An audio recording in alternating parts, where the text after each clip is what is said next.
Welcome to the Tri-Societies webinar series. As Jamie said, I'm the moderator today, and my name is Rich Farrell. And I'd just like to take the time to thank you for joining us for what I think is going to be an exciting webinar.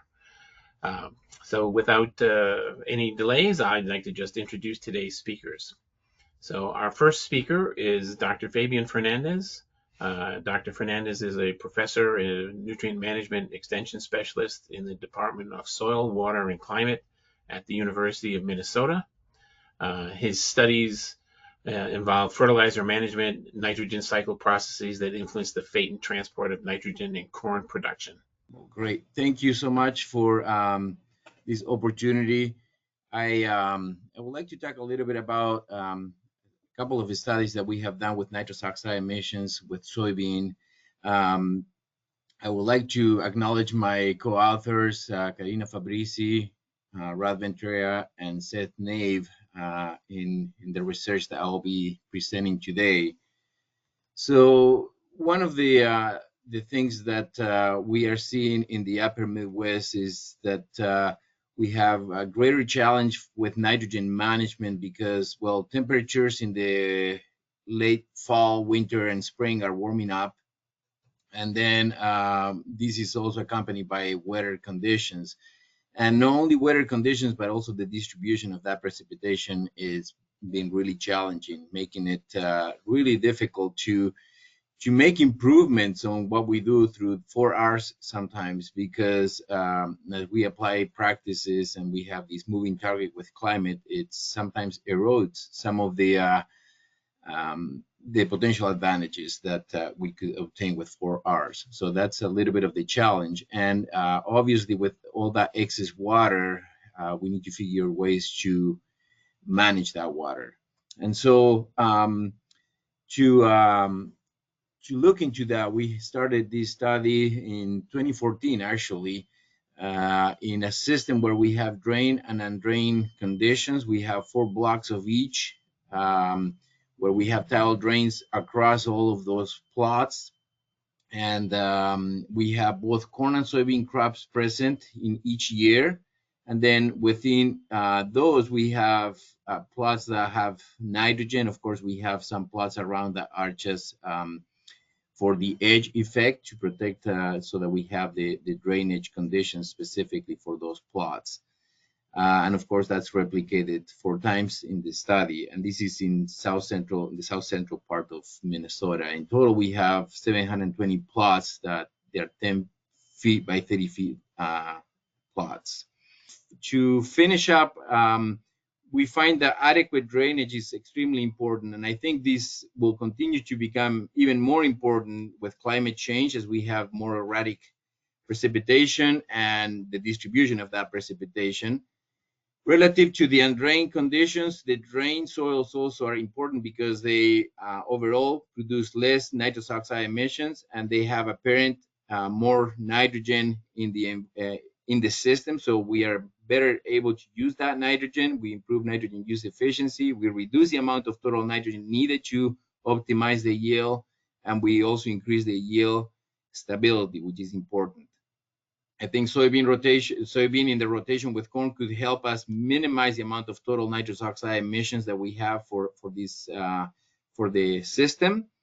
And I think, again, as part of this presentation, I'm presenting all of that additional background is the fact that nitrogen is extremely complex, and we need to continue to do studies where we look at all the different components of the nitrogen cycle to better understand the outcomes that we are measuring.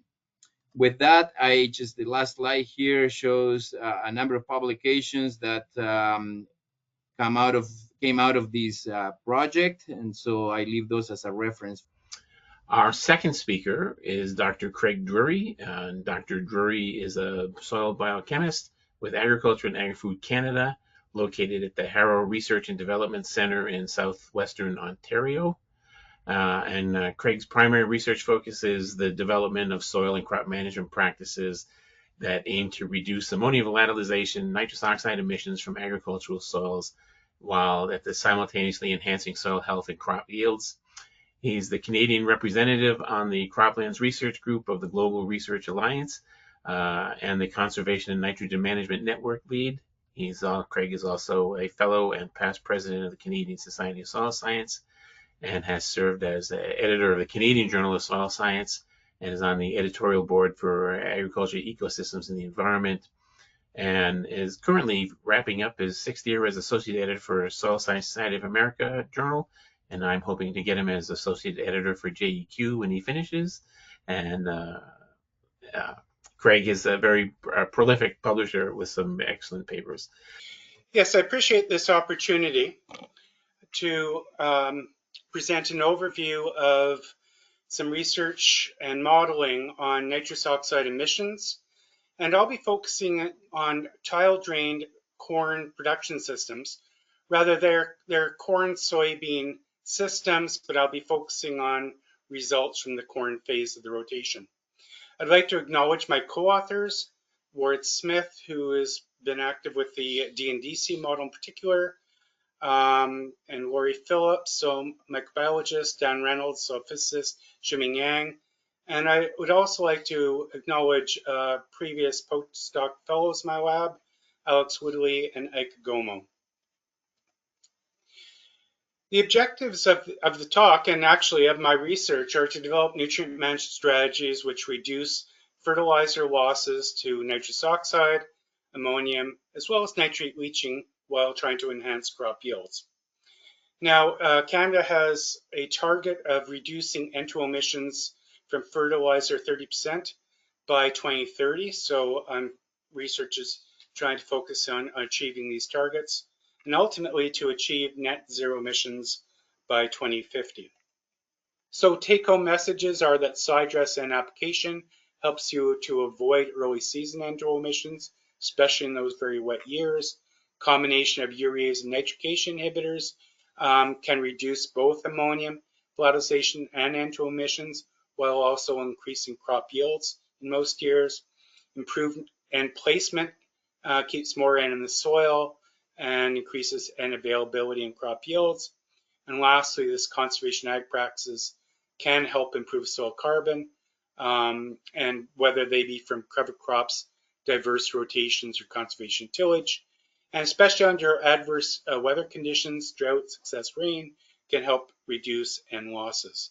I'd like to acknowledge all the funders of this research: Green Farmers Ontario, Fertilizer Canada, the Foundation of Food and Ag Research, FR, for our research fund, as well as Agriculture and Agri-Food Canada.